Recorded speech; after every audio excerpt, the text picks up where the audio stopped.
Archangel Metatron, God Believes in You Vikings, Valhalla Season 1, Episode 5. First Viking. If something happens that only God can explain, then it is a miracle. It's a Christian term. Second Viking. And if you didn't believe in him? First Viking. Perhaps he believes in you. JJK. This dialogue from the famous Viking saga completely captivated me. Series note. This series contains archaic battle scenes, extremely realistic and bloody, and therefore I cannot recommend it without reservation.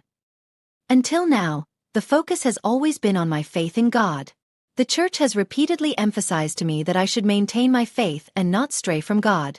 The Bible talks about doubting Thomas.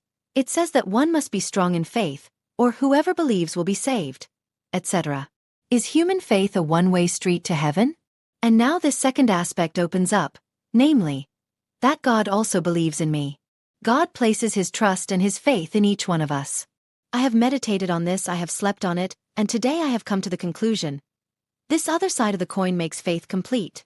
Without this consideration, faith is a one-way and incomplete street. Only when we become aware that God believes in us just as much as we believe in him, does faith gain depth, and a completely new level of primordial trust in life can reveal itself to us. The fact that God also believes in me means, ultimately, I cannot go wrong. Even if I got lost, entangled, or strayed from God on earth, even if I fell prey to the illusion of separation and wasted a lifetime, God always believes in me, unconditionally and absolutely. Is there a greater certainty and truth? Is there anything more powerful? God knows you. Archangel Metatron. Blessed are you, man, by the grace of God, because his grace is omnipresent in every existing place. Deep in the heart of people, in these days a new awareness is being born.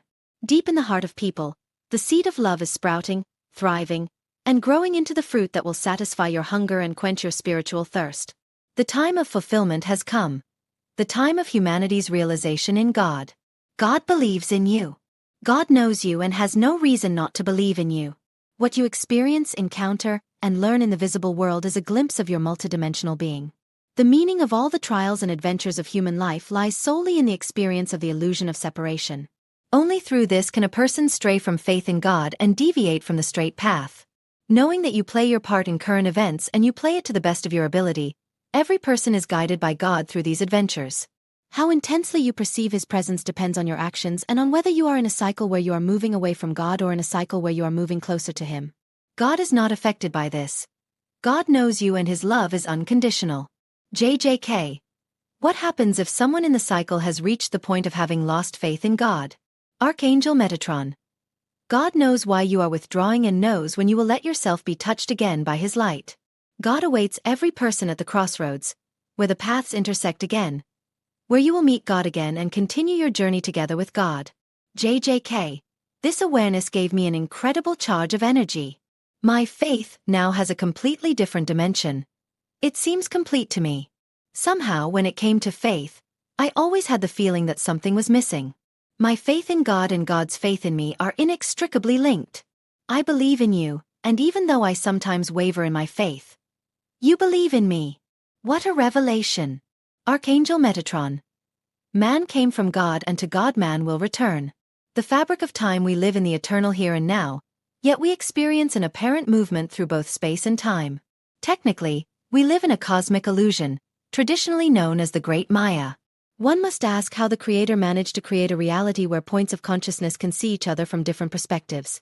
There exists a fabric of space, the universal field, or to simplify, simply the field with a capital F. The field is created by the Yin aspect of the Creator's consciousness. It is a subtle, fluid, magnetic energy. It intensifies where physical matter is present, and in the case of large celestial bodies like planets, it reaches a sufficient concentration to manifest as a gravitational field. Energies created by the yang of various types and frequencies populate the Yin field. The particles of electrical energy form the structure of physical atoms. The waves of etheric energy are a higher, more subtle, and pre-physical yang energy, supporting both physical and astral spiritual life. Emotions and thoughts are fueled by emotional and mental energies of various frequencies, filling the shared planetary mental belt. The human aura is a Yin field that contains the yang energies which, to the clairvoyant, reveal the colors of a person's thoughts and feelings. The Yin field hosts yang energies that everyone utilizes, but, concerning creation, there is always a third aspect of the creative triad, related to movement or manifestation. Applied to the space-time illusion of life in the physical world, time is the third aspect of creation. The fabric of time is the creator's consciousness of a specific frequency for our level of density of existence. Different points along a timeline differ only in their frequency imprint. If you remain still at a point in space, you perceive time passing because your brain is designed to tune into the universal clock which, little by little, continues to adjust the time imprint of the timeline. The universe actually flashes, with a slightly different vibrational imprint each flash. The best analogy for this mechanism is that of cinema. Pre-electronic films consisted of a sequence of photographs projected onto a screen, typically at 24 frames per second. Although each frame contained only a static image, the illusion of movement was achieved by projecting successive frames at a speed that allowed the human brain to perceive the changes as smooth action. The universe flashes billions of times per second. Each frame is a different viewpoint of the great here and now. It is recreated in each of those rapidly appearing and motionless frames, like a sequence of energy signals. The physical brain is synchronized with the timing of that universal film projector mechanism. Everything we see is continuous change, even though that change consists of many motionless, static frames. In the great here and now, a timeline is a series of related signatures of the creator's consciousness that produce the appearance of time passing. I recall that a speaker on awareness, at one of the early whole life expos in Los Angeles, recounted that, upon returning from a deep LSD journey, he had difficulty aligning with the time flow in which his physical body was located. He had to adapt to the frequency of the timeline to realign. It was comforting to know that his physical body provided him with feedback that helped him return to base. When we are in a physical body with a physical brain, the passage of time seems even more real than a movie projection. With the creational framework of time in place, it became possible to make human decisions and have subsequent changes occur at a speed that allowed for learning and reflection. And this was achieved even though, in reality, all changes are merely a set of different viewpoints within the great here and now. P.S. Knowing the secrets of creation intellectually is a great step forward in spiritual growth, but if you are ready to acquire the ability to perceive its reality firsthand, you can further accelerate your progress with the help of our homeopathic intuition-enhancing preparation, Higher Powers. Share. Intergalactic Council of Andromeda. No more greetings in the light and love of our infinite Creator. We enjoy the moments we share with all of you. Thank you for this transmission. In these recent passages of your linear time, you have been immersed in powerful and often conflicting energy currents. These frequencies have arrived from many directions simultaneously, leaving many of you unstable, disoriented, and energetically tense. This was not random. Some influences have intentionally sought to disrupt your ascension by creating imbalances in your emotional, mental, and spiritual bodies. The visible turmoil developing on your planet is a reflection of this energetic disturbance. The collective field of humanity is in motion, shifting, releasing, and recalibrating, creating the sensation of dramatic highs and lows, just like a roller coaster ride. This fluctuation is a sign of transition, not failure. In this intensity, many of you feel profoundly exhausted. You are tired not only in body, but also in spirit. A growing number of souls have reached an inner declaration of no more. No tolerance for deception, cruelty, or suppression of truth. This moment of exhaustion marks a threshold of awakening. Know that you are not alone.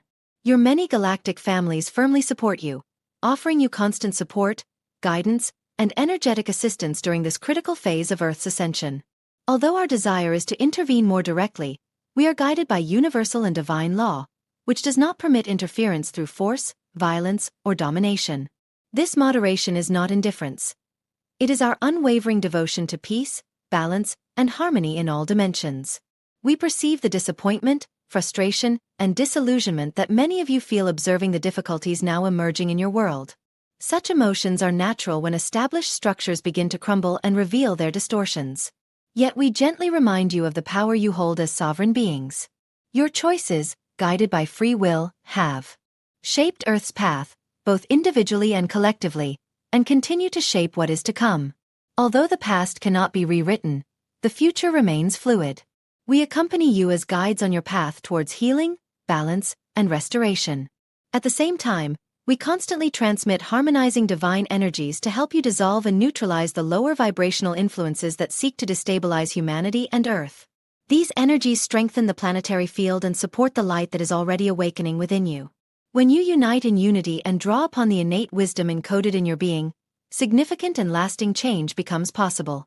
Every human being carries within them the light of the infinite Creator.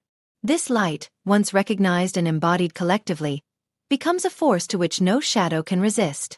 Whether consciously perceived or not, the energies surrounding your world are activating change. These subtle yet powerful frequencies are guiding humanity towards a new level of awareness and transformation. Even amidst confusion and apparent chaos, these signals herald a profound awakening that is developing in the collective consciousness. From our perspective, and that of your many galactic families, we foresee a favorable outcome for Earth and humanity. As awakening expands, more and more individuals will rise to protect their own freedoms and intrinsic rights. Souls from every background will unite, no longer willing to witness injustices, suffering, and harm inflicted upon others. This unity will shine as a beacon of hope in a long-divided world. Humanity has reached a crucial moment. The collective consciousness is changing, and a new era of empathy, awareness, and responsibility is emerging. This is a moment of reckoning. A moment to stand up, speak out, and act with integrity. The voices of those long ignored are growing stronger, demanding to be seen, heard, and honored. Therefore, we invite you to welcome the transformative energies that now surround you. Embrace the awakening stirring in your heart and let it guide you towards compassion, justice, and unity. Unite as one human family, for in this moment of awakening lies the potential to give birth to a world rooted in truth, dignity, and shared light, for the benefit of all beings. With eternal love and deep respect, we are witnesses to you. We celebrate you and we honor you. In the love and light of our infinite Creator, we are the Intergalactic Council of Andromeda, here to serve the divine. Breathing in a moment of resistance or desire when we struggle to make a big change, it's usually because of resistance, of not feeling like writing my book, I don't feel like exercising or meditating. Or the craving, I want to eat all the sweets instead of eating healthy food. Or the desire to buy something online, play that video game, go on social media, etc. These two types of moments can really trip us up, even though we rarely notice it. Then we blame ourselves and get discouraged. There is a secret to dealing with these moments of resistance or desire. Stop and breathe. Listen to me. First, you have to notice it. Most of the time, these moments of desire or resistance go unnoticed. We don't even notice them, we only realize them afterwards, when we have abandoned what we had planned and feel guilty. So the first thing to do is to notice the moment of resistance or desire. How do you do it? By trying to pinpoint the exact moment when you give in to a craving, damn, I ate all the cookies. Or when you move away from what you wanted to do, I could have gone out for a walk, but I chose to stay home and use my phone. Notice it and try to catch it when it happens. Secondly, pause and breathe. When you notice a moment of resistance or desire, stop. Do nothing. Remain still for a few moments and begin to breathe a little more deeply. Slow down your breath and allow yourself to be carried by the desire or resistance. What does it feel like? What set of physical sensations? Let go, it's not a problem. Third, take a small action. Slowing down, breathing, and experiencing the sensation should loosen the resistance or desire a bit. It's not a command, but an experience. Now take the smallest action. The action might be to put on your running shoes or open the notebook. It might be to take a piece of fruit instead of the cookie, or to move away from the device instead of using social media. Something small but that pushes you in the direction of your goal. Small moments like this have the power to change everything, if we can notice them. And then breathe. With love, Leo Babauta Zen habits the creators. Awaken to who you truly are. We are the creators. We are a collective of non-physical beings from the 12th dimension, and we are here to help. You are awakening to who you truly are in many ways, all at once, as you awaken to the truth that you are an aspect of Source. Naturally, you begin to recognize that Source is all that. Therefore, it is logical that you are everything. You cannot define yourself as only one type of starseed or one type of being. You are everything at the same time, just like everyone else. This means that you can decide who you want to be. You don't have to be defined only by limiting characteristics, traits, or aspects. You might say, I am a man, and you might also say, I am a husband, a father, a lawyer, a brother, a son, an uncle, and a nephew. There are many aspects to what it means to be a human male. You can define yourself through limiting terms and definitions, but certainly, at some point you have to realize that it does you no good. You can also choose which aspect of yourself to emphasize at any given time. You can choose from all that is what you decide to be within all that is.